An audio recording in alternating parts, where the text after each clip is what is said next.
Good evening to Class 5's Stories from the Shed. Danny, the champion of the world, Chapter 5B. Good evening, children. Welcome back. It's been such a while since I've seen you on Friday. Let's first say hello to Danny and his dad. Evening, Danny. Evening, Dad. And let's wake up our old dinosaur here. Morning, Rebel. Afternoon. Evening, Rebel. There we are. Okay. Let's go across to Pesko. Where's Pesko gone? Pesko seems to have disappeared. Maybe he's off. I don't know what he's doing. Maybe we'll find him later on. We'll see. Mr. Shoutout. Evening, Mr. Shoutout. We have some wonderful artwork to show you. Here we have Amna's. This is Amna from Class 3. She's done us a picture. We've got the workshop. We've got the tree with the tree house in that Danny's dad built for him. We've got the filling station. And we've got the gypsy caravan with the steps up. She's got all the details in there. She promised me a picture, so thank you, Amna. Now then, let's move on. Set in year 3, here we have Nancy. She's got her gypsy caravan. Now, Nancy knows all about gypsy caravans because apparently she's been on holiday to one, she says. So we've got a lovely gypsy caravan there with some flowers planted on the outside. We've got the inside there on a bunk bed. And we've got cooking outside over an open fire. And we've even got a cow in the field there going moo. Okay, thank you very much, Nancy. Then we've got, that's it. What a fantastic camera work we have here. Now, this is Leon's. Leon has been building what looks like a whole tree house. Okay, I love to see kids building stuff and thinking ways around things. And I think that must be Danny or his dad right at the front there. That must be one of the cars and that must be the workshop. So he's got the tree house as well. That's excellent stuff. Thank you very much, Leon. And we've got Bethany. She's still working on it. It's a work in progress, she says. She's got her wheels for her gypsy caravan. So thank you very much to all of you. Okay? Now then. Back to Chapter 5. Now, Danny's dad had started to tell him about the secret methods of how to catch pheasants. And the first thing he told him was that pheasants love raisins. And we learned about one where you stuck a horsehair. You can only just see that there, I know. You stuck a horsehair through the raisin so that it would stick in the pheasant's throat. Okay, now we're going to find out about secret method number 2. Here we go.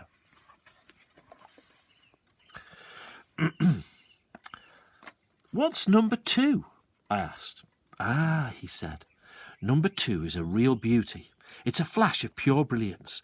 I can even remember the day it was invented. I was just about the same age as you are now, and it was a Sunday morning, and my dad comes into the kitchen holding a huge white rooster in his hands. I think I've got it, he says. There's a little smile on his face and a shine of glory in his eyes, and he comes in very soft and quick and puts the bird down right in the middle of the kitchen table. By golly, he says, I've got a good one this time. A good what? Mum says, looking up from the sink.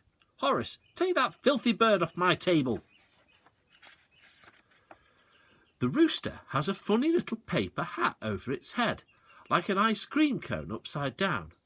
And my dad is pointing to it proudly and saying, Stroke him, go on, stroke him, do anything you like to him, he won't move an inch. The rooster starts scratching away at the paper hat with one of its feet, but the hat seems to be stuck on and it won't come off. No bird in the world is ever going to run away once you cover up its eyes, my dad says, and he starts poking the rooster with his finger and pushing it around on the table. The rooster doesn't take the slightest bit of notice. You can have this one, he says to Mum. You can have it, wring its neck and dish it up for dinner as a celebration of what I've just invented.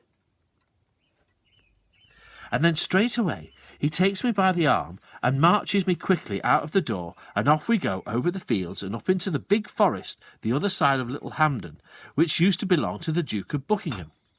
And in less than 2 hours we get 5 lovely fat pheasants with no more trouble than it takes to go out and buy them in a shop. My father paused for breath. His eyes were shining bright as they gazed back into the wonderful world of his youth. Hang on a minute, children. I can hear a pheasant again there. Is that Pesko? He must be calling us.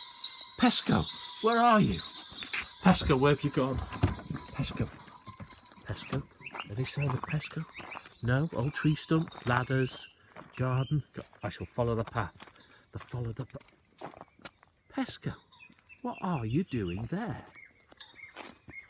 What on earth? If I investigate, he seems to be in front of a large load of raisins. I think we need to read on.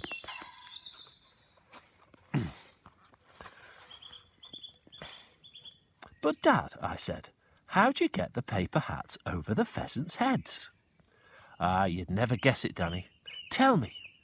Listen carefully, he said, glancing again over his shoulder as though he expected to see a keeper or even the Duke of Buckingham himself at the caravan door. Here's how you do it. First of all, you dig a little hole in the ground. And then you twist a piece of paper into the shape of a cone and you fit it into the hole, hollow end up, like a cup. Then you smear the inside of the paper cup with glue and drop in a few raisins. At the same time, you lay a trail of raisins along the ground leading up to it. Now, the old pheasant comes pecking along the trail, and when he gets to the hole, he pops his head inside to gobble up the raisins. And sure enough, whoops, when he comes out, he knows he's got a paper hat stuck over his eyes and he can't see a thing. Isn't that a fantastic idea, Danny? My dad called it the sticky hat. Is that the one you used this evening? I asked. My father nodded. How many did you get, Dad? Well, he said, looking a bit sheepish. Actually, I didn't get any. I arrived too late. By the time I got there, they were already going up to roost. That shows you how out of practice I am.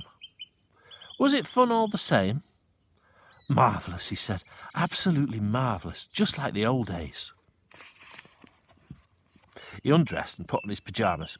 Then he turned out the lamp in the ceiling and climbed up into his bunk. Dad, I whispered, what is it? Have you been doing this often after I've gone to sleep without me knowing it? No, he said, no. Tonight was the first time for 9 years. When your mother died and I had to look after you by myself, I made a vow to give up poaching until you were old enough to be left alone at nights. But this evening I broke my vow. I had such a tremendous longing to go up into the woods again.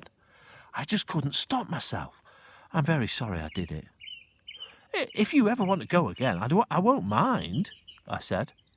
Do you mean that? He said, his voice rising in excitement. Do you really mean it? Yes, I said, so long as you tell me beforehand. You will promise to tell me beforehand if you're going, won't you? You quite sure you won't mind? Quite sure. Oh, good boy, he said, and we'll have roast pheasant for supper whenever you want it. It's miles better than chicken. And one day, Dad, will you take me with you? He said, I reckon you're just a bit young to be dodging around up there in the dark. I wouldn't want you to get peppered with buckshot in the backside at your age. Your dad took you at my age, I said.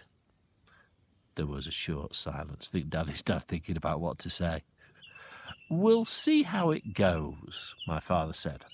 But I'd like to get back into practice before I make any promises. Do you understand? Yes, I said.